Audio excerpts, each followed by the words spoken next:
Welcome to Tales from the Fireside by RODEAX and Dan Lee, a collection of grim tales to light your way through the long dark of winter. Ah, I wondered if you would be joining us tonight. Well, don't just stand there. Close the door, shut out the bitter cold. Come, sit, for the story is just about to begin. Patch, from the outside, looked to be a bear like any other. His fur was matted from the years of love his boy had given him, and the fluff of his ears had long since twisted into little tufts that no comb could ever hope to untangle. The stitches of his smile had loosened over time, and one of his glassy little eyes had been replaced by a smart black button, though when exactly he couldn't recall. But the most endearing quirk of his appearance was his namesake, the polka-dotted patch sewn onto his left foot. Patch had been with his boy since he was no more than a blob with arms and legs. The night Patch came to know his boy, they had lay side by side in the crib as the boy's parents crooned and cooed down at them with commonplace, overwhelming love.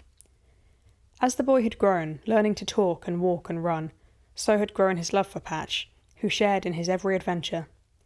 With boy in hand, Patch would fly through the fields of that glorious youth, watching their shadows flit, sprite-like and so long against the golden grass. Then they would roll together, laughing until his mother called them in from play, and the sun would softly wane into the night. That had been before.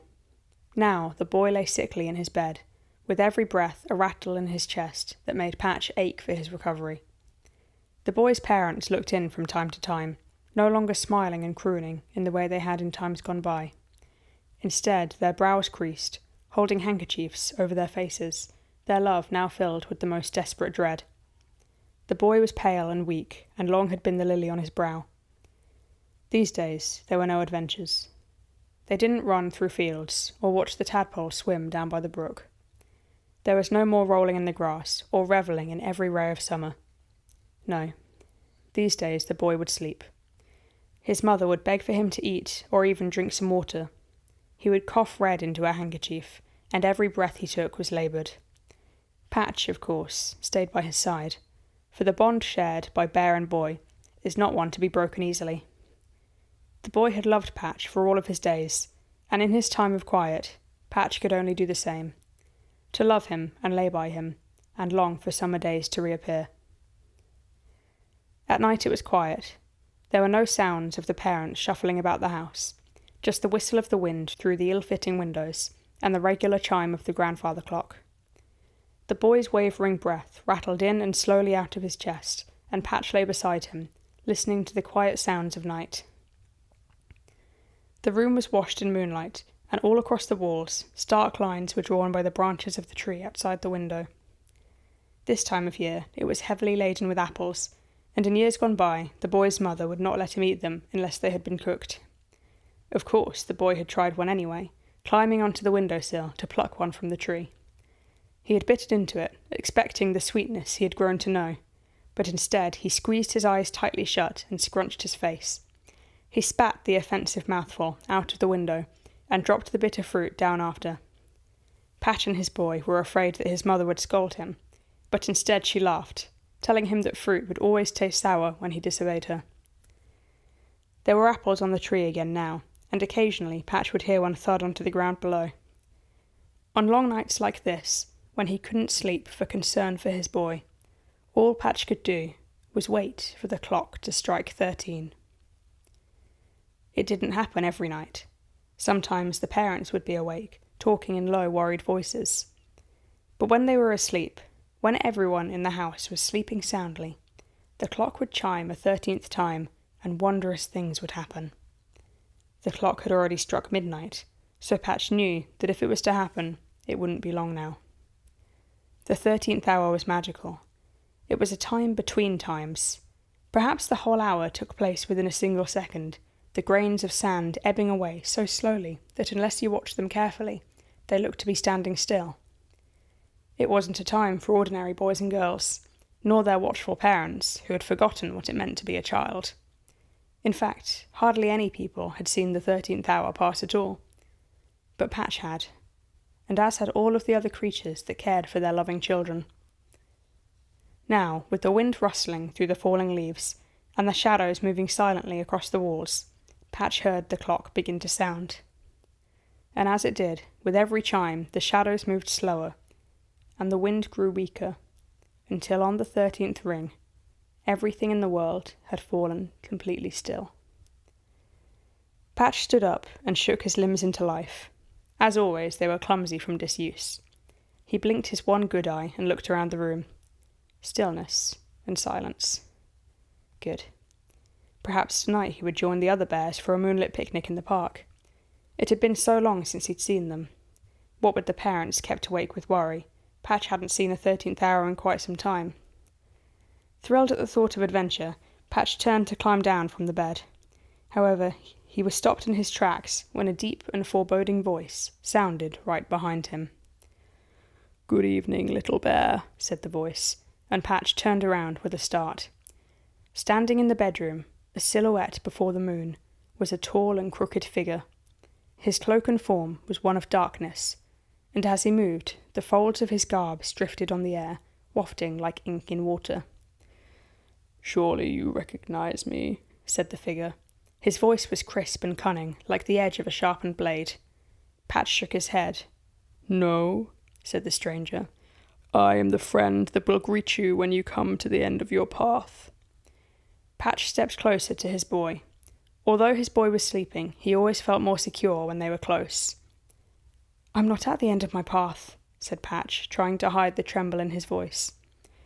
"Perhaps not," said the stranger, "but your boy surely is." Patch was aghast. "No," he stammered. "No, he hasn't grown up yet. His path has barely begun." "Some paths are shorter than others," uttered the stranger, a terrible anticipation hidden within his dour tones. "It is time for me to take him to the dark place." Patch's eyes widened with fear, and suddenly he was overcome with a fierce love for his boy, which filled him with foolish bravery. "No," he peeped. "I simply won't let you." The cloaked figure's form recoiled slowly, cloak breathing outwards as if perplexed by the little bear's courage. "You won't let me?" he asked mockingly. "No, I won't," said Patch, standing firmly despite the fear that pounded through him. The stranger stared at Patch, his cloak rippling slowly on an unfelt breeze. Then he raised an ancient arm, bringing his long and terrible talons to rest on the space where a chin might be. "Very well," he mused. "I will grant you 1 hour." Suddenly he swept towards Patch, his terrible cloak whipping up around him and settling morosely as he halted, inches from the trembling bear. "You have this 13th hour to prove to me that his path is worthy of treading." The stranger's eyes burned darkly from his hood like two eldritch flames, and although Patch couldn't see his face, he could feel the stranger's smile. "If you can prove this child's worth, he is free to grow old among the living. However," said the figure, "if you fail, I will take his soul tonight." Patch feared for the life of his boy and quaked at the horrible responsibility. Still, the stranger stared at him with a magnetic curiosity. The bear swallowed down the lump in his throat. "Fine," he professed solemnly. "I accept your challenge." And with that, the stranger faded, drifting back and dissipating like smoke, leaving behind the whisper of a morbid laugh. Patch was alone in the bedroom once more, his boy laying deathly still. The breathless suspension of time rendered his boy corpse-like and macabre. Patch shuddered. 1 hour. He didn't know where to start. He climbed down from the bed and wandered across the bedroom. Perhaps if he could awaken some memories about the house, he could find a way to prove the worth of his boy. The little bear plodded to the door and pushed it open. Then he slipped out into the hall. But instead of ambling out into the still darkness of the 13th hour, stepping through the doorway, Patch was met with brightness. Sunlight cascaded from the high window at the end of the hall, and birdsong echoed dreamily in from outside. Patch could hear voices drifting from the parents' bedroom, and although he knew that he shouldn't be seen by people, not when he was wandering about like this, he couldn't help but go towards the sound. He crept towards the doorway and silently slipped inside. There he was able to crouch beside the dresser and avoid being spotted. However, when he saw what was inside, it dawned on him that perhaps he didn't need to hide. Sure enough, he straightened up and ambled out into the open, and not one of the people in the room paid him any heed. In the bed lay the boy's mother, cradling the newborn in her arms. The father sat beside her, smiling proudly down at his only son, and standing across from him, on the other side of the bed, was a woman Patch knew to be dead. It was the boy's grandmother. She stood as plain as day, white hair illuminated by a ray of light cast through the open window. "It was foolish of you to have a child now," said the grandmother. "You're far too old. Having children at your age is lunacy." But the parents paid the old woman no heed. "Oh, do be quiet, mother," said the woman clutching the baby. "Our boy is sleeping." "You're a fool," said the crone. Patch plodded closer, enthralled by the sleeping boy swaddled in his mother's arms. That was his boy, Patch's boy, and as he climbed onto the bed, he saw that laying beside him was Patch himself, younger, cleaner, and with both eyes. The younger bear lay motionless on the sheets, unanimated by the light of day, and his older self watched him in wonder. "You'll die before he's grown, and where will he end up?" said the crone. "The workhouse." "Nonsense," said his mother, valiantly protecting her son. "You have lived to see me bear him, and I intend to do the same." The old woman laughed like a sputtering engine. "I'm made of stronger stuff. I never got sick as a child. You were always bedridden with fevers and cold sweats." "Poppycock," retorted the father as he stroked his young son's head. Patch felt a glow of pride rise in his chest. Even as an infant, who had barely learned to open his eyes, his boy had so much love in his life. "He won't amount to anything," said the vile old woman. Suddenly, the world around Patch seemed to flutter and change, drifting out of focus and swirling around like ink in water. "You'll have to do better than that," said the stranger's insidious voice.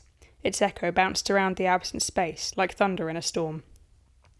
"Grandmother was a hateful crone," cried Patch in sheer dismay. "You can't possibly agree with her." But if the stranger heard him, he did not reply. The world around Patch began to settle, fluttering down into solidarity.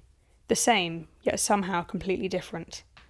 Patch was still sitting on the bed in the parents' room, but now he was alone, and no birds sang from outside the window. The light was sallow and thin, and a wicked cold gripped the room. Now there were voices coming from elsewhere in the house. Patch leapt from the bed, desperately aware that he was running out of time. Shirking all caution, the little bear ran from the room and followed the echoing voices down the stairs and into the sitting room. There he found the parents, once again, together.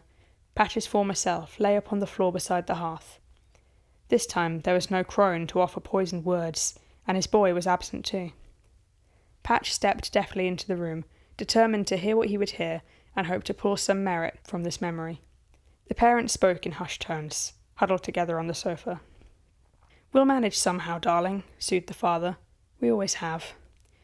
"I just worry for the little one," said the mother sadly. Patch stepped closer, eyes softening at the deep sorrow in the mother's words. "It'll be Christmas soon. If you can't find work by then—" She trailed off, as if the notion was too sad to utter in words. "He'll be so disappointed." The father held the mother in his arms, and bearing the same fear and sorrow on his countenance, he simply said, "I know." "You see," said the voice of the stranger, as the world dissolved once more, "your boy was a liability. His advent in this mortal coil only conjured heartache." "That's not true," cried Patch. "It isn't fair. You're only summoning sad memories." The world continued to swirl around Patch, making his head throb. "Oh," said the stranger, "and what recollection would you invoke?" Patch thought hard for a moment. He could almost feel time ebbing away.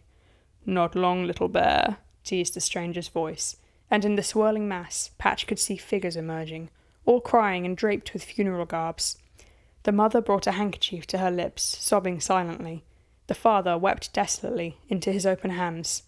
"I can't concentrate," cried Patch, desperately racking his mind for a good memory, any memory. "Time is ticking," provoked the stranger. Now, out of the mists came the coffin. It looked so tiny, so fragile, carried by the men. Patch turned his face away and squeezed his good eye shut. His boy was so young, a mere child. How could his life have meaning so early in its arc? Patch could feel the stranger moving all around him, as if he swirled within the very mist itself. and he could feel the stranger's hunger, his blind anticipation. His boy did have worth, of course he did. His boy had worth to him. Patch opened his eye with a burning determination and looked deftly into the circling mists. "My boy does have worth," said the bear, and the stranger heard him well. "Go on," said the voice. "What memory will you conjure?" "My memories," said Patch. "Every memory." A silence stagnated on the air, and Patch sensed the immortal fabric that drifted all around as it considered his words, perplexed. "Every memory I have of my boy is one of worth to me," Patch said. "My boy has offered me a life of love and adventure." "And why should I value your judgment, little bear?" demanded the swirling mists. "Why should your feelings dictate the natural order of life or death?" "Why should yours?" cried Patch desperately. Fear gripped his insides like the talons of a beast as he cried out into the mists that engulfed him. "He's so young, he may not have done anything great or noble yet, but one day he will. Give him a chance." "Gamble with death," mocked the stranger's voice. "Oh, I think not." And suddenly the mist settled, and Patch was back, standing on the bed, his boy laying motionless beside him. The stranger stood tall and imposing, a shadow against the black of night, and glowered over him. "This has been amusing, but your time is up, little bear." The stranger swept towards the boy, and from his cloak he drew a blade. It glistened unforgivingly as the cloaked figure lifted it high above the sleeping child. Patch despaired. His world was a weeping chasm without the boy. The bear would lay in the sick bed for the rest of days if it meant he could lay beside him. Where would he go now? The parents surely wouldn't keep him. And if they did, what then? He would be alone. No more would his days be filled with love and lightness. No more would his matted fur and button eye brighten the face of a child. The stranger raised the scythe, and perhaps it was the way the blade caught the light, or perhaps it was the prospect of oblivion stretching out before him. But the bear had an idea. "Wait," he uttered urgently. "Just wait, I can make you a bargain." "Can you indeed?" said the stranger. "Yes," said Patch, gaining strength with every passing moment. "I am not a foolish bear. I know you are the King of Darkness." "Yes," purred Death himself. "I can offer you darkness," said the bear. "You can turn my world to darkness if you take my other eye." And Death paused. He lowered his scythe. "You would cease to walk in the light to let your boy live?" "Yes," said Patch, not a waver on his voice. "I would." The whole world held its breath as Death paused in consideration. "Very well," he said in a tone of obsidian. "I will take your eye and rend your world dark. But I will be back for the boy." "Only when he is an old, old man," said Patch, relief flooding his heart. "Make him well again, and he will grow to live a life of worth, I promise you." Death bowed his head in agreement, and perhaps if Patch was human, he would have wept. Then the clock began to chime. Soon the world would wake. Death raised his scythe once more, and Patch raised his face. The blade fell. When daylight came, the boy awoke, and for the first time in months, he breathed in lungfuls of air without the rattling pain in his chest. He sat up, his limbs were supple and full of vitality, and beside him, lying atop the sheets, was his beloved bear, dear Patch. In time, the mother gave the bear another button for an eye, and although he never saw the world again, his heart sang with happiness as he felt the sunlight splash his matted fur, jostling to and fro with the boy's every running stride. The boy grew, and the bear stayed with him. One day, a new boy was made, and Patch, once more, lay in the cradle as the parents crooned and cooed down at them with commonplace, overwhelming love. We hope you've enjoyed tonight's grisly tale. Please join us next time for another adventure into the dark unknown.